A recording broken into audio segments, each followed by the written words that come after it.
li ma ta jàpp ci Maimouna Dièye li mu wax fii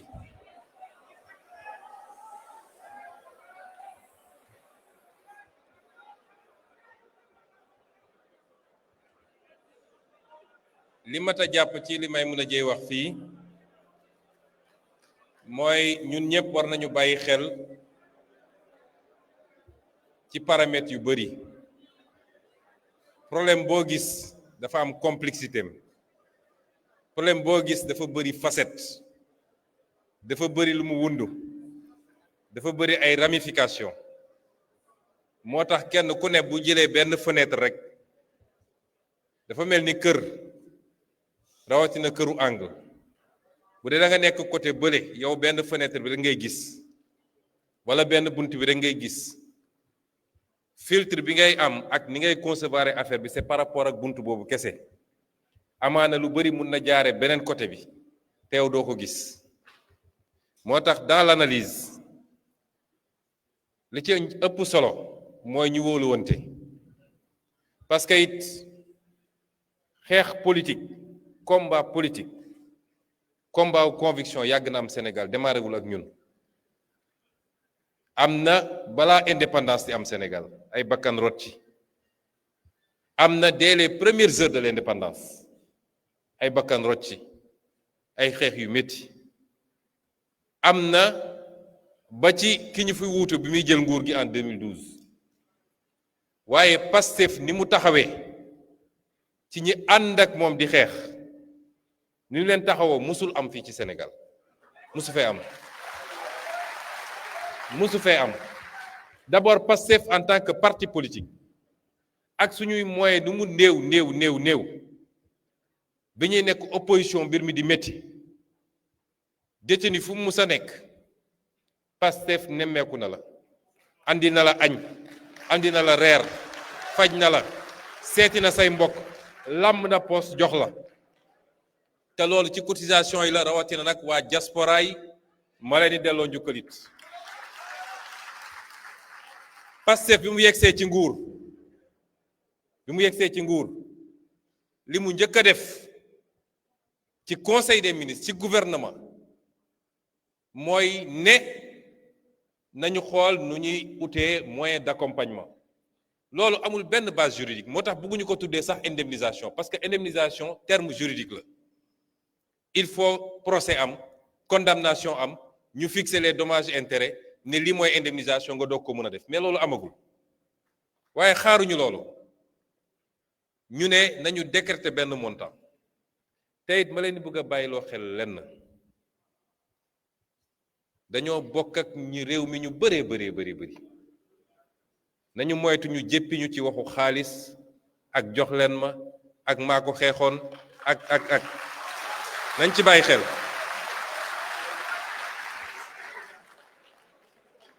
dañ ko def biñ ko defee opposition ak lenn ci les bien-pensants comme je les appelle ñëpp jóg critiquer pourtant am na nguuru fi ñëw ay nit xeexaloon nañ leen daj lu ne te kenn musul inscrire dans le budget ne maa ngi dugal 500 millions sax xuma la 5 milliards pour xool nu may accompagner les victimes biñ ñëwee ba teg loolu li may mën a wax dama bëgg ngeen xam ko procédure état parce que 5 milliards yi xam leen ni ëllëg IGE wala Cour des comptes mën na ñëw contrôler ko da koy contrôler sax procédure bi ñuy génnee xaalis ci état bokkul ak parti bi su dajalee li mu mën a ab dajale ma ne diw gars yi ne ma am na tel cas lan lañ mën a joxe nañ 3 millions dina baax ñu ne joxe leen procédure état du doxee noonu te it ba léegi ci ay aménagement ci biir ministère am la génnee budget 2026 bii la ñuy inscrire les 5 milliards waaye teewul lu mat 1 milliard 800 génn ci réaménagement ci biir ministère bi nun mënuñu leen seetaan am na lu bëri lu ñu def en dehors de ce circuit là évacuation yu bëri jógewul ci ministère Maimouna yu bëri jógewul ci ministère Maimouna am na loo xam ne président de la république moo ko joxe am na loo xam ne man mii maa ko joxe am na loo xam ne ñeneen a dajale pour rek ñu mën a taxaw nit ñi waaye am nañu des limites parce que budget la ñuy gérer ba tax am na un juste équilibre à chercher parce que il faut éviter de faire porter tout le poids moral dañuy dem ba yow da ngay toog lekk sax doo ko mën mu mel ni yow yaa seetaan victime yi yaa def lii am na benn nuñ koy wonee sax mu mel ni dafa am ñu toog fële di nguur ñoom am nañu lépp mu am ñu nekk fële di souffrir faalewuñu leen demeewul noonu ñaari aspect yi nga xam ne am na ci problème bi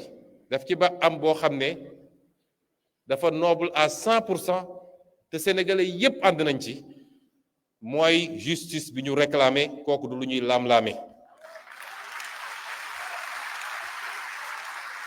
kooku amul koo xam ne ci réew mi ak grade boo am ak loo mën a doon koo xam ne mun nga taxaw ci kanamu sénégalais yi ne leen justice du fi am ñu dégg ko loolu amut te gisaguma ku taxaw ne justice du am ci réew mi gisaguma ko de gisaguma ko te discours yi fi am yépp nag yéen ñëpp wax ngeen kenn waxu fi vengeance ñëpp dañu ne justice yéen ñëpp da ngeen interpeller la justice vengeance mooy lan yéen yàlla xam na ni Pastef ak ay ndawam am nañu moyen venger wu xam nañu nit ñi fi ñu dëkk mënoon nañ ko defee neen mais kenn defu ko te duñ ko def dañu ne réew boo xam ne état daf fi am état bu sérieux fi mbaxana doonee benn ñoo war a leeral mbir mi ñi nga xam ne ñoo def ñu teg loxo ci ñoom loolu la ñu wax moo tax ñi fi wax ñëpp justice la ñu wax kenn waxu fi vengeance moo tax ku fi wax waxu vengeance da ngay tappale da nga bëgg a nërmal xelu sénégalais yi justice boobu nag madame Yacine Fall Bey moo tax ma ne suñuy wax nañu ànd ak un peu de nañu tempérer wax ji yéen ñii ñëpp di wax fii tàngal madame Yacine Fall moo leen gën a tàng téeméeri junni yoon téeméeri junni yoon man mi ko proposé justice xam naa li tax elle n'est pas juriste elle est économiste waaye maa xam li tax mu proposé ko à la justice waaye justice bu ngeen foogee ni nommé nañu ministre man mi Ousmane Sonko bu ñu ma ne woon ministre de la justice bu ngeen foogee ni nommé nañ ma damay toog passation de service tey ñetti weer lañ ciy teg jàpp nañu ñëpp jugé nañu ñëpp non ça ne se passe pas comme ça gis ngeen ay Rwanda li fa xewoon ak yeneen réew toog nañu 20 ans 25 ans procès yaa ngi dem parce que yéen ñëpp tudd ngeen fi ay tur mais kan moo mun a andi preuve tout de suite am na ñoo xam ne mun nañu am ñëw seede tudd nañ fi ay nit yoo xam ne nañ dañoo torturer mun nañu andi seede ñu ñëw ñu ne moom moo ma torturer waaye lu ci bëri enquête yi mu laaj ba ñu xam kan mooy commanditaire bi kan moo ne woon nañu tirer kan moo tirer loolu enquête yu complexe la du lu ñuy décréter nii da ngay gis yu ñu yóbbu cour pénale internationale ñu am ay moyens yu dul jeex mën a def investigation bu ne mais ça prend combien de temps pour faire des enquêtes sérieuses parce que li ñu doon bañ ci ñu bopp nag duñ ko def ñeneen balaa ngay tuumal nit ba ñu ne dugg na kaso tëj nañ ko perpétuité il faut nga jaarale mbir mi yoon ba mu am ay preuves yu leer nañ yu ñu mënul lam-lame noonu la war a demee moo wax nag ni fenn moom mun naa ci ànd ak yéen réew mi niñ ko piégé xam nga ñun on a hérité d'un pays piégé niñ ko piégé ci wàllu finance piégé ko ci wàllu koom-koom piégé ko ci wàllu enseignement supérieur ak leneen wax naa ko keroog étudiant yi naa ci ñëwaat noonu la ñu piégé réew mi ci wàllu justice madame Yacine Fall quelle que soit sa volonté tant que ñi ngi bàyyi justice bi nu mu bindoo ak ñenn ñu ko téye du ñëpp nag dina jafe lool parce que ministre bureau lay toog woo procureur général jox ko instruction waaye du moom mooy dem doxal ci tribunaux yi moo tax foofu benn ci problème la yoo xam ne ànd naa ci yéen te wax naa ko fi ma ko war a waxee mooy il faut ñu raxas parce que les mêmes qui étaient là à comploter mënuñu def la justice ñi nga xam ne ñoo doon comploter yéen ñii ñëpp ñi leen jël ci ay lu dul dara nga xam ne bu ñu leen présenté woon devant un juge peut-être au pire des cas ñu ne sursis ñu jël leen yóbbu leen instruction ñi nga xam ne ñoo nekkoon di comploter pour éliminer des candidatures de Ousmane Sonko ñooñu tant que ñi ngi fi mun leen yaakaar justice am du fi am te loolu madame Yacine Fall mënu ci dara kon loolu beneen problème la boo xam ne ña ko war a def nag ci conseil supérieur de la magistrature ñoom la ñuy interpeller pour ñu def ko. am na ay magistrats yu jub ci réew mi ay magistrats yu dëggu ay magistrats yoo xam ne patriote lañu ay magistrats yoo xam ne Ousmane Sonko mu leen def loolu dëppoowul ak loi président mënu ko keneen mënu ko waaye nag li loi wax dinañ ko appliquer ba mu mat sëkk. C'est ces magistrats là qu'on veut au poste pour ñu jaarale mbir mi yoon muy ñu dëpp keesu réew mi muy ñu rey xale yi muy ñu torturer on a besoin d'une justice avec des magistrats sérieux pour mun a am justice boobu.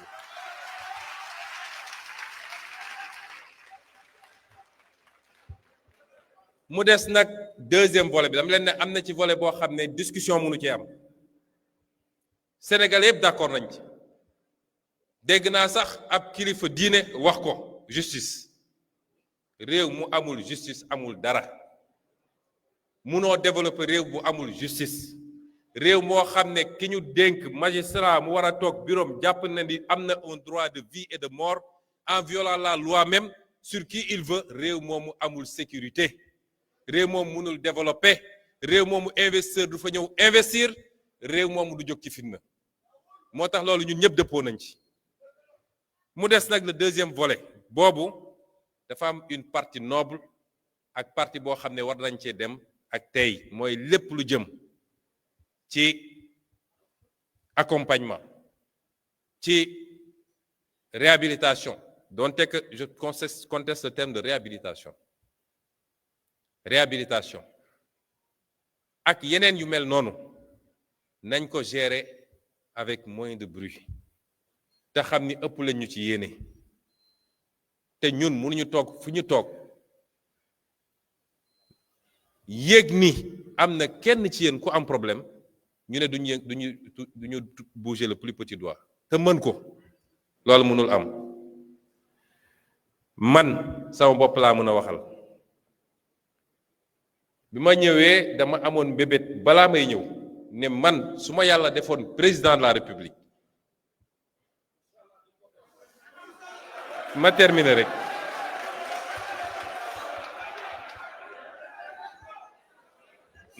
rek boobu maa nga ci opposition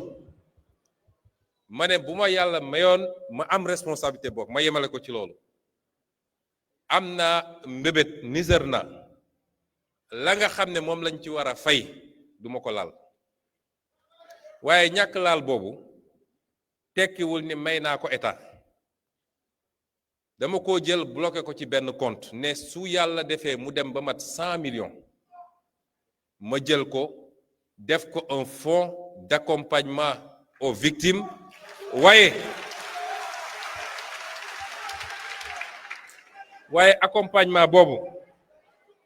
accompagnement boobu du accompagnement social pour accompagner ñi nga xam ne dañoo bëgg a entreprendre dañoo bëgg a def activité mu doon benn fonds boo xam ne day tourner keroog ma mujjee laaj relevé bi xam ngeen premier ministre moom amul lu bëri mbir mi mat 83 millions ma génn ci asaka mu des un peu plus de 80 millions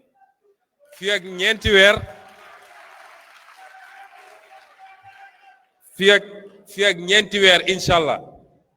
gëm naa ni dina mat wala juróomi weer gën saagu dina mat 100 millions yi bu boobaa nag dinaa woo sénégalais yépp te xam naa ni ma ko annoncé tey balaa guddi nu am ñu bari ñu ma woo ne bëgg naa ci dugal temps loolu xam naa ko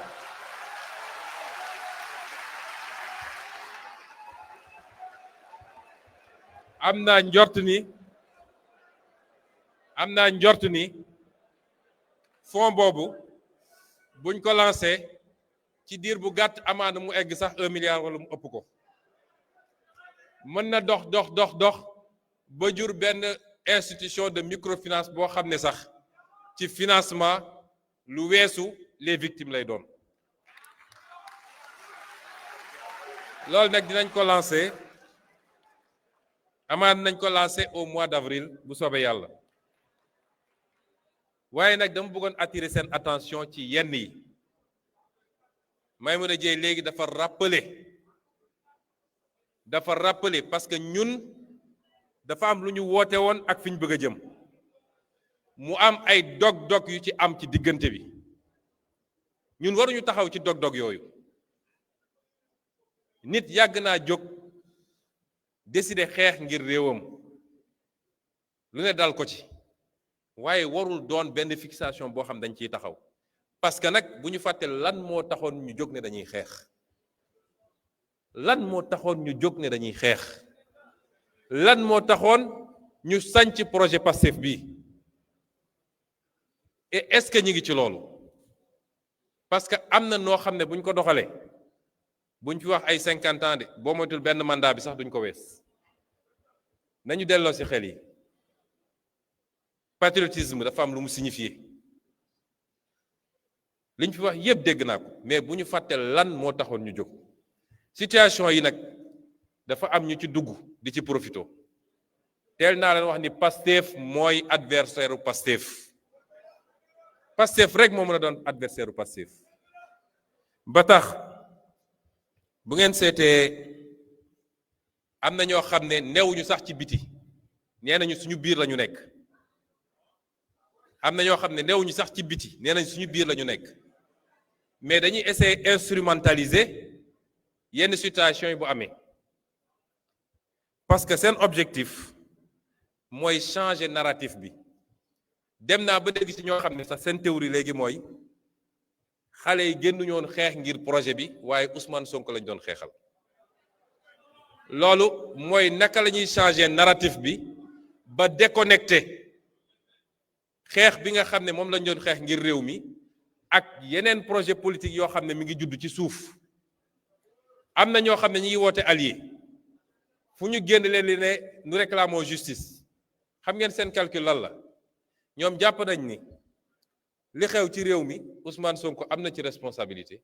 bu ñu yëkkati woon justice amaana moom ak ñi fi newoon ñu boole leen ñoom ñëpp comme ça ñoom ñu am boulevard bu ñu jàll.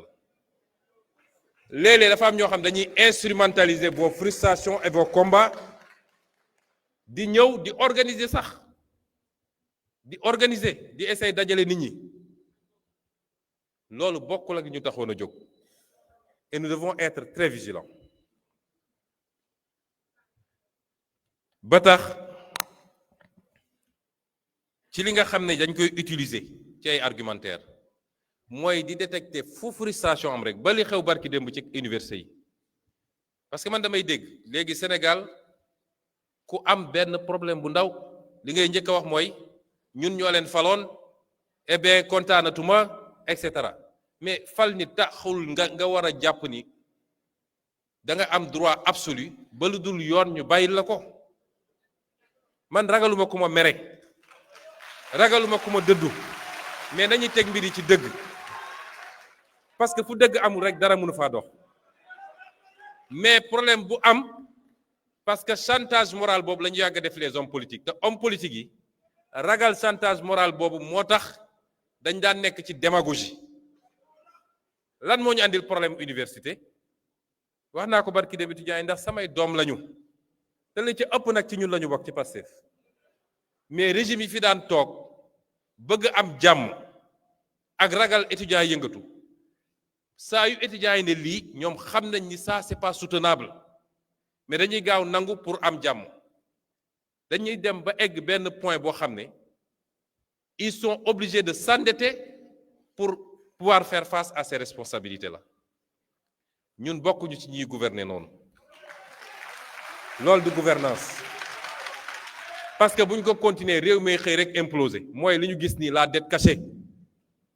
parce que da ngay obligé bëgg lu neex nit ñi ba def lu ëpp mais da nga koy nëbb parce que boo ko wonee njaaxum am nañu dellu si aux fondamentaux tabax réew du caaxaan ñun mënoon nañu def li ñëpp doon def mënoon nañu bañ a wax li ñu fekk fii ci réew mi bu boobaa tey dañ naan 74% de taux d'endettement la ñoom. ku ñu tàllal loxo mu lebal ñu dañuy xëy rek ñu ne réew mi am na 200% ou 300% de taux d'endettement cessation de paiement. Le pays est en défaut. Ces enjeux structurels-là, il faut que nous comprenions ko. Dans 3 ans, élection dina am ku jàpp ni dëgg bi ñu teg ci réew mi woote effort national parce que dañu woote effort national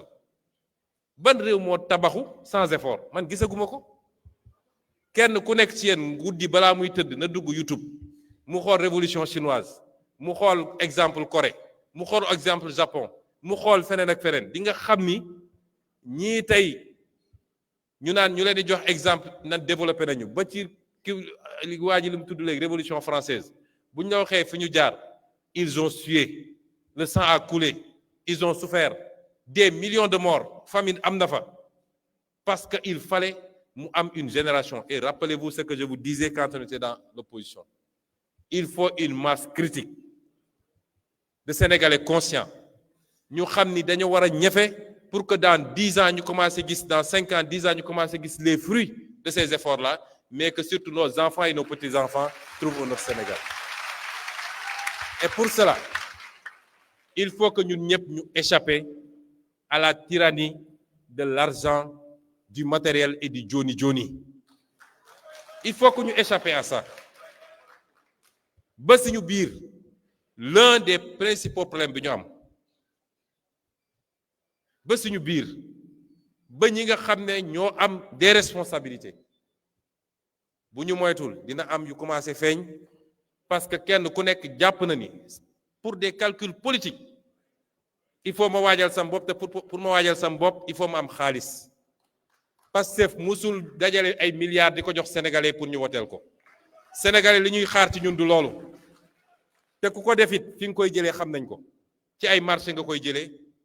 ci ay corruption nga koy jëlee ci ay dessous de table nga koy jëlee mais amoo ko sa salaire mayu la ko te donnoo ko.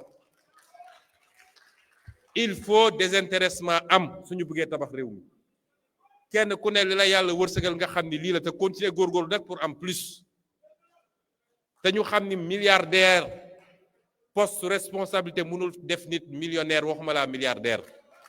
ndax lañ lay fay boo ci jëlee li ngay lekk ak li ngay sol jàppale ci say waajur boo dencee 200 000 ci banque bi bëri na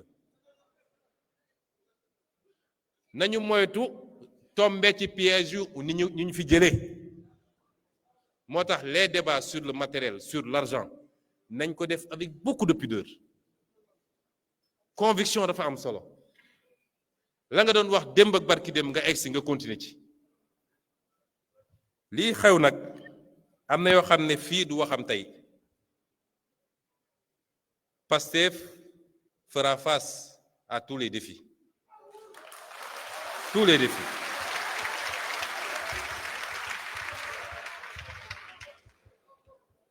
li ñu xam bëri na dañu ne woon tekk rek mais lu waay lal ak lu waay préparé xam nañ ko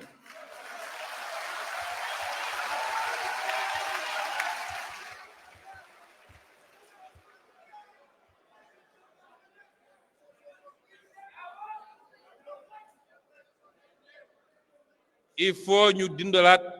ñu reprendre parce que ñaari piège wa ñett yi nee naa ni yàlla piège des calculs politiques quand on est arrivé au pouvoir te jaru ko woon ndax calcul bu bëri andiwuñu fii yàlla piège des postes et des décrets ku nekk naan maa ngi xaar sama décret nommé guñ ma lañ ca bëggoon yépp amuñu ko naam mais des efforts ont été faits te ba ñuy nekk opposition ñëpp dañ ne woon man xeexuma ngir luñ may jox ak lu may am dama xeex parce que dama gëm réew mi et y a le troisième piège mooy li ma wax léegi nañ ko doxalee avec tact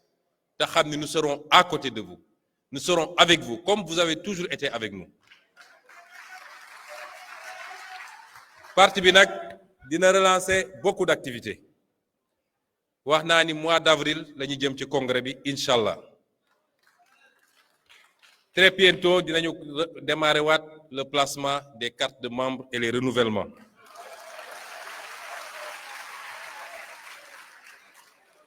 dinañu jublu it naa reprendre aussi les tournées nationales département bu ne loolu nag waa département yi ñoo koy organiser barki démb l'honorable député Ismaïla Diallo nee na Koungheul pare na wala Guinguinéo donc xam naa ni fa la ñuy démarrer département bu ne dinaa ñëw ànd ak yéen ñaari fan wala ñetti fan su mu nee nekk ñu suyene département bi nemmeeku waxtaan gën a defaraat taxawaay bi jublu ci li ñu war a jublu.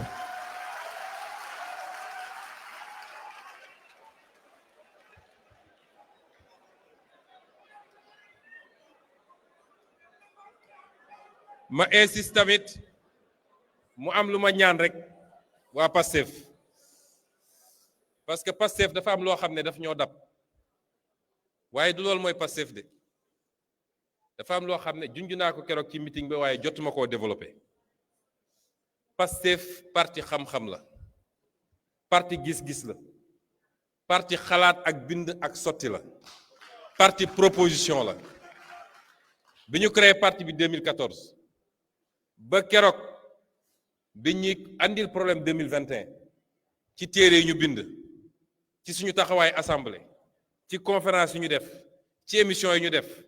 Pastef moo fi imposer le débat problématique sur les ressources naturelles sur la fiscalité sur les finances publiques sur les politiques publiques agriculture santé etc. keroog bi ñu taxawee assemblée nationale ak bi ñu démarré politique le débat yi commencé nekk des débats boo xam ne chauffeur taxi bi dina ko xam di ci wax mareyeur bi dina ko wax étudiant bi dina ko wax kenn ak kenn c'est ça Pastef il faut jamais oublier ça ñii ñu fi jëlee nag ils veulent nous tirer vers le bas te loolu nag justice bu doon def liggéeyam ni mu ko war a defee du waa Pastef ñoo war a tontu ci saaga yi ci xaste yi ci attaque contre les institutions c'est à la justice de le faire mais duñ ko def pour les raisons que vous savez Pastef loolu mooy cosaanam dañu ñëw 2001 ñu imposer ñu beneen terrain muy terrain jàmmarloo waaye loolu weesu nañ ko gis nga réew bu guerre amee dañuy mobiliser ñëpp professeur d'université bi médecin bi avocat bi ñëpp dañu leen di mobiliser ñu dem au front mais bu mbir mi jeexee avocat bi day dellu baro médecin bi dellu faji ji bu dee yàlla may na ko mu mucc professeur d'université dem jàngale ji jeune bi suspendre étude am dem étudier ji il faut ñu xam ni la parenthèse 2022 2021 2024 xam ngeen lu ci des mooy réparation yeeg justice beeg ñoom seen mais su loolu weesoo c'est une parenthèse bu ñu war a teg fële or certains d'entre nous sont encore figés dans cette parenthèse là 2050 moo war a doon léegi suñu vision suñu objectif ñu jublu ci loolu ba tax dama bëgg waa Pastef ñun ñëpp ñu dellu ci loolu bañ a topp ñi nga xam ne seen gémmiñ nàcc na ba pare ñoom dañoo jàkkaarloog ñoom xeex bi métti woon lool yàlla may ñu yëkkati leen ba ci kaw ne leen rëpp ci suuf fañe ne ci suuf nag ne faw rek ñu jàpp ci suñu ngemb wala ñoom Ousmane Seck nga xam dañuy takk gàllaaj yu bari jàpp ci gàllaaj bi xëcc ko mu daanu bu ñu leen topp ci loolu nañu am plus de hauteur te loolu parti bi am na ci responsabilité ci formation bi ñu war a def ak yeneen am na lu parti bi di togg lu bokkul ak li ñuy wax ci état am na lu ma dénkoon Ayib Daffé daanaka pare na ñu ngi ciy liggéey waaye nañu gën a fonk suñu bopp gën a fonk parti bi parce que parti bi mooy lépp te yenn impair yi ñu am yépp li koy andi mooy même état bi ñuy gérer ëtt bi nga xam ne ci la ñu war a toggee lépp bu ñu delloo nag ba dellu ci état bi la république c'est la république le président c'est le président le premier ministre c'est le premier ministre waaye li ñu war a togg daan ko def niñ bi ñuy nekk opposition tey bi ñu nekkee ci nguur président de la république premier ministre député ci parti bi la ñu war a daje étudiant beeg jeune beeg keneen li ñu bëgg a def ci Sénégal ak ban gis-gis ak naka lañ ko war a doxee foofu la ñu war a di waxtaanee bu ko defee kenn ku ne ci yéen tu seras le porteur du message du gouvernement du message du président de la république de la vision fenn foo toog mun nga koo jaay ba mu mat sëkk liggéey boobu moom dinañ ci démarrer à partir de maintenant waxu candidature nag léeg-léeg ñu wax ci mbokk yi jàpp leen ni keroog bu ñu génnee 2024 incha allah li ñu dese ci dund fii ci Sénégal gisuma élection bu fi mën a amati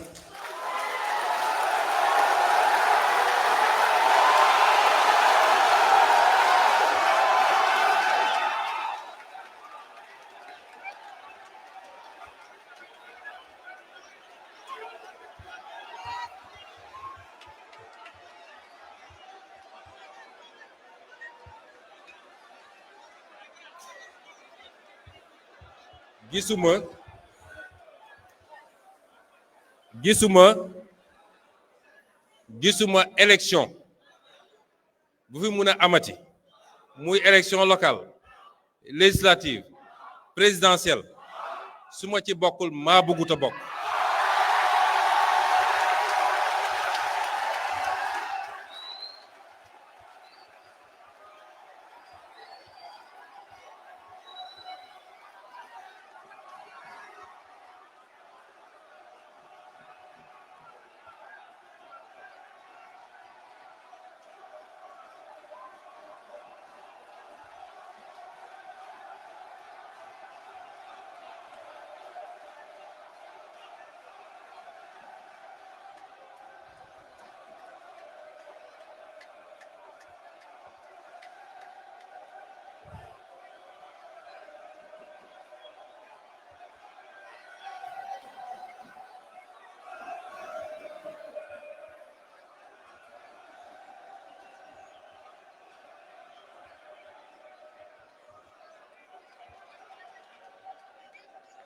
ma daaneel ci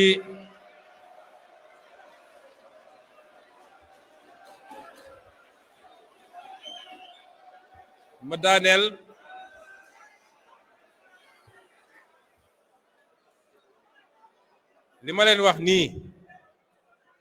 téere la téye leen ko tey élection bu amati Sénégal incha rabbi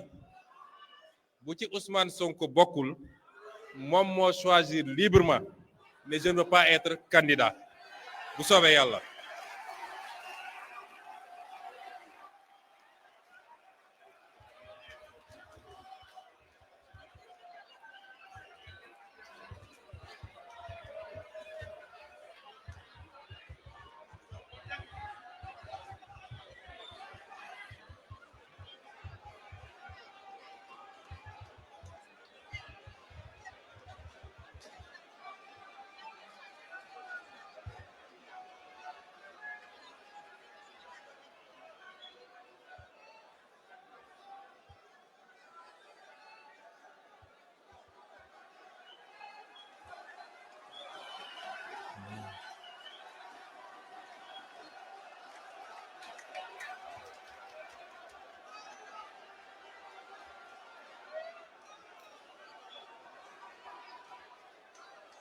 xam naa nag am na ñoo xam ne lii dalal seen xel mooy essayer nërmal xelu sénégalais yi parce que ragal nañu benn ragal boo xam ne élection bu ñu ne Ousmane Sonko mooy candidat bi ragal nañ ko ragal boo xam ne xam naa ne bu ñu tëjee guddi sax loolu la ñuy gént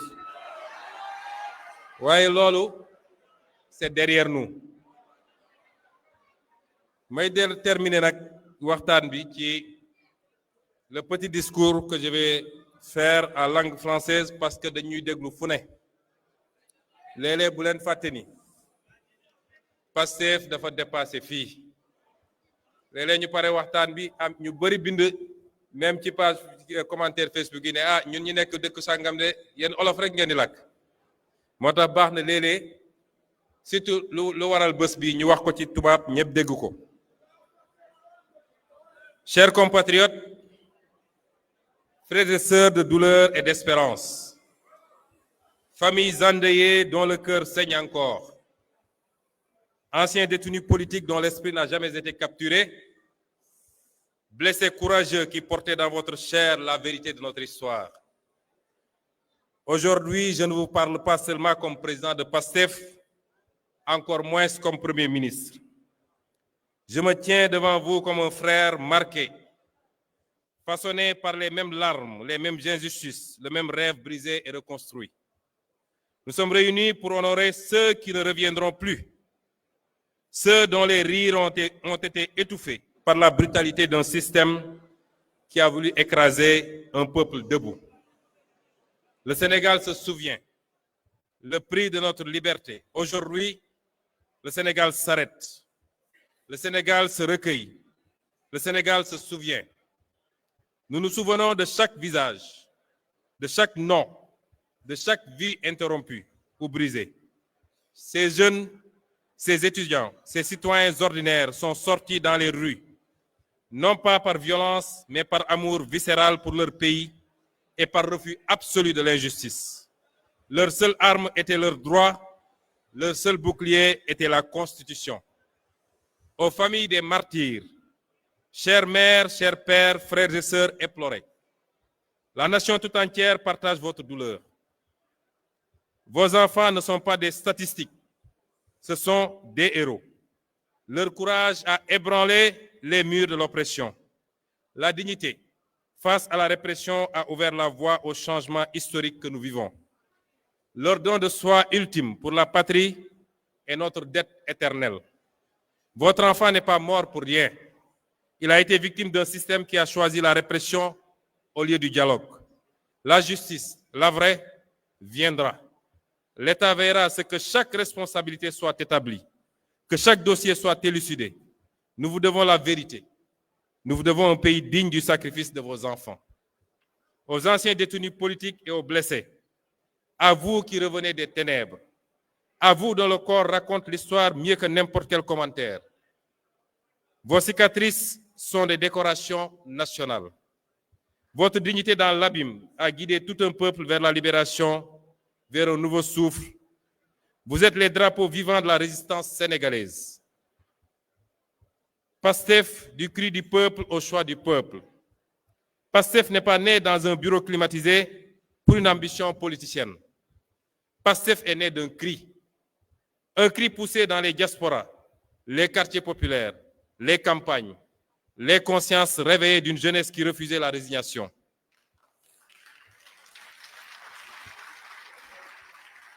Notre mouvement a grandi porté par une idée simple mais révolutionnaire,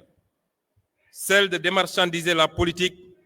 et de construire un Sénégal gouverné par et pour ses fils et ses filles selon des principes intangibles de travail, d'éthique et de fraternité dans la justice, la transparence et la souveraineté. Persécutés pour ces idées, nous avons été dissous, arrêtés, diffamés, emprisonnés, insultés, calomniés, tués. Mais chaque oppression a renforcé notre conviction. En fermant nos portes, ils ont ouvert nos cœurs. En fermant nos portes, ils ont ouvert nos cœurs. En emprisonnant nos corps, ils ont libéré nos consciences. Nous étions un cri du peuple. Nous sommes devenus son espoir, puis son choix.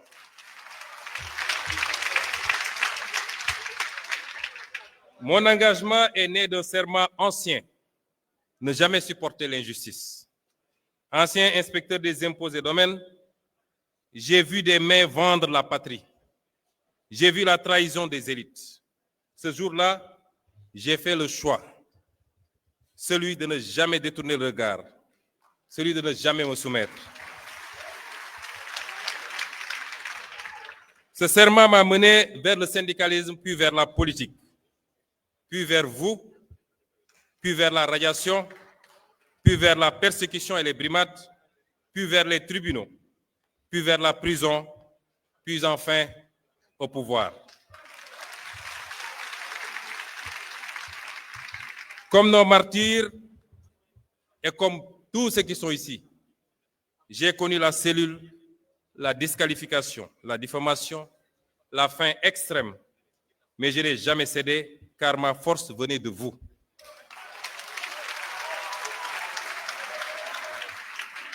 Si je suis aujourd'hui Premier ministre, c'est parce que vos voix m'ont porté. C'est parce que vos voix nous ont portés.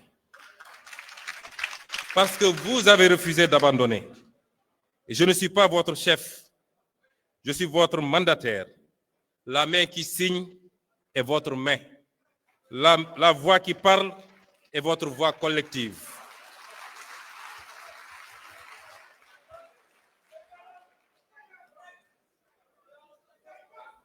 Honorer nos martyrs ne consiste pas seulement à pleurer ou à les célébrer une fois par an. Il consiste à bâtir. La vérité et la justice sans compromis. Élucider les événements, les responsabilités établies, la page de l'impunité tournée. Aucun nom ne soit oublié. Aucun dossier ne soit enterré. La construction d'un État juste. Réformer les institutions en profondeur pour qu'elles servent les citoyens, non des intérêts particuliers.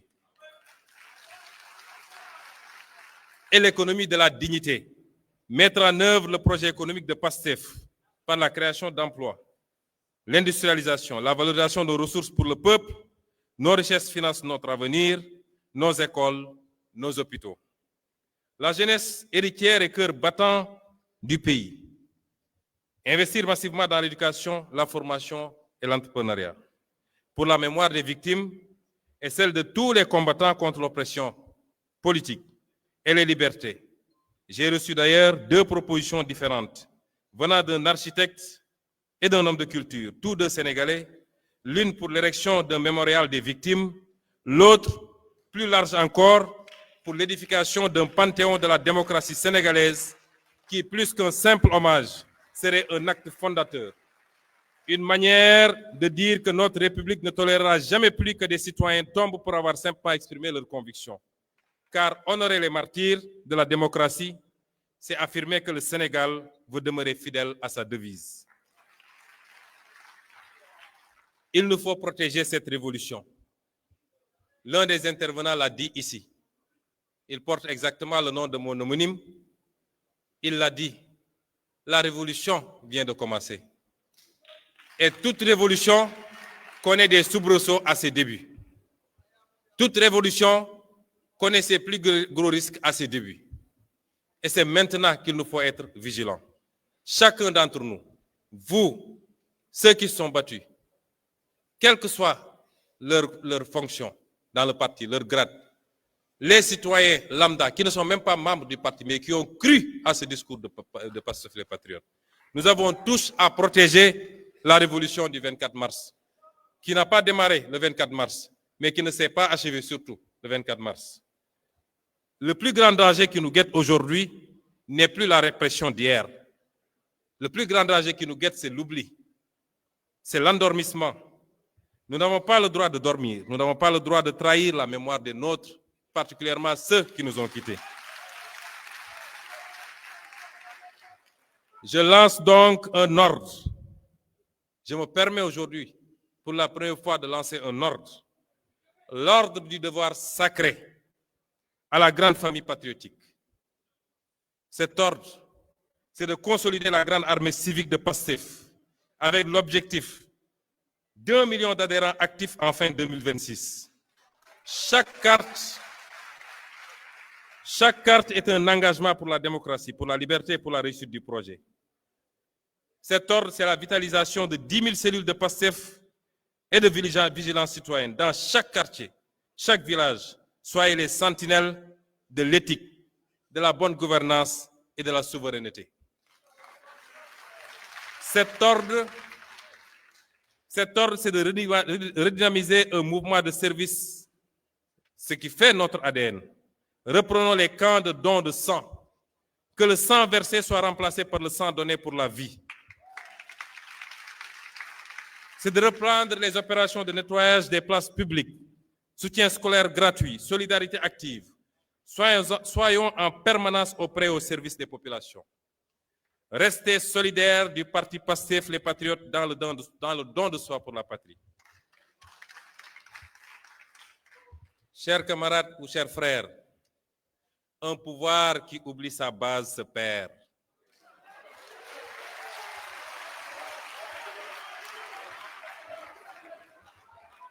Un parti qui oublie son éthique meurt. PASTEF doit rester la conscience vivante de la nation. une référence en Afrique par la force de ses idées et l'exemplarité de son action. Pour cela, nous nous appuierons sur les valeurs qui sont notre ciment: la fraternité, la solidarité, le travail acharné et une éthique inébranlable. Chers frères et sœurs, je le dis devant l'histoire, les martyrs ne sont pas derrière nous, ils marchent devant. Je sens leur souffle ici, je sens leur regard peser sur nos épaules. C'est devant eux, devant vous, devant notre conscience collective que je prends ce serment. Nous n'échouerons pas.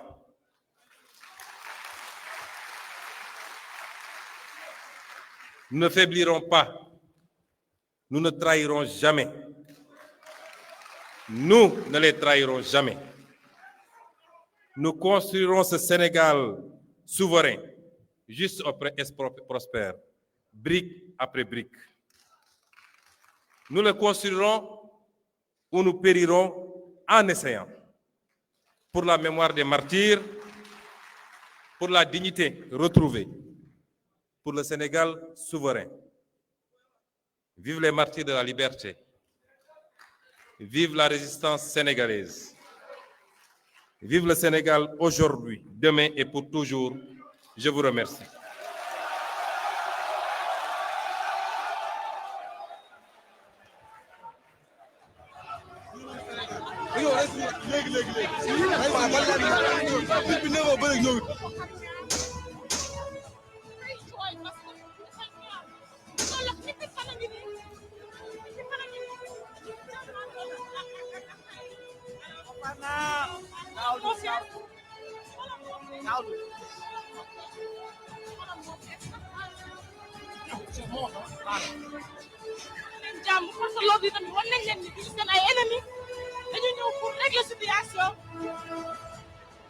Ndakaaru ba Ziguinchor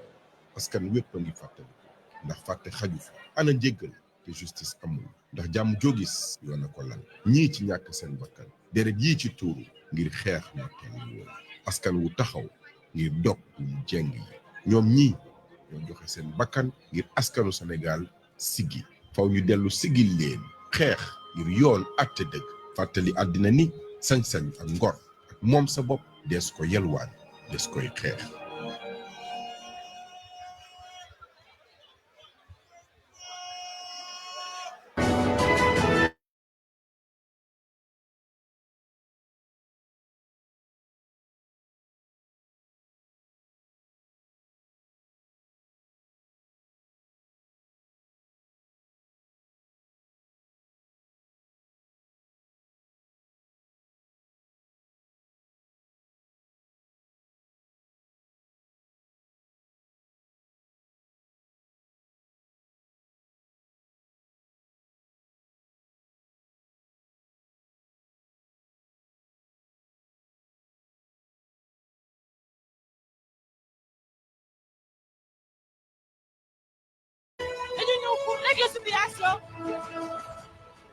Ndakaaru ba Ziguinchor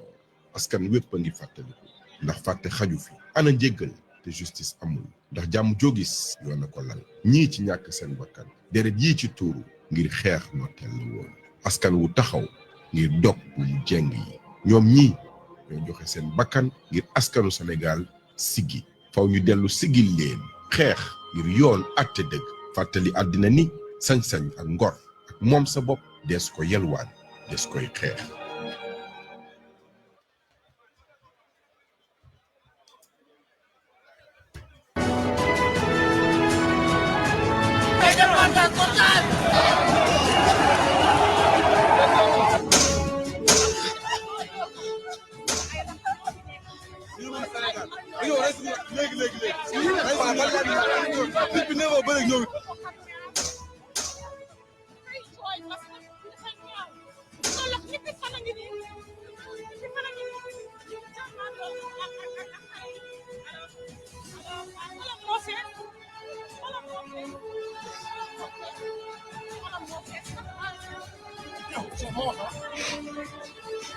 jàmm force l'ordre yi tamit war nañ leen ni duñu seen ay ennemis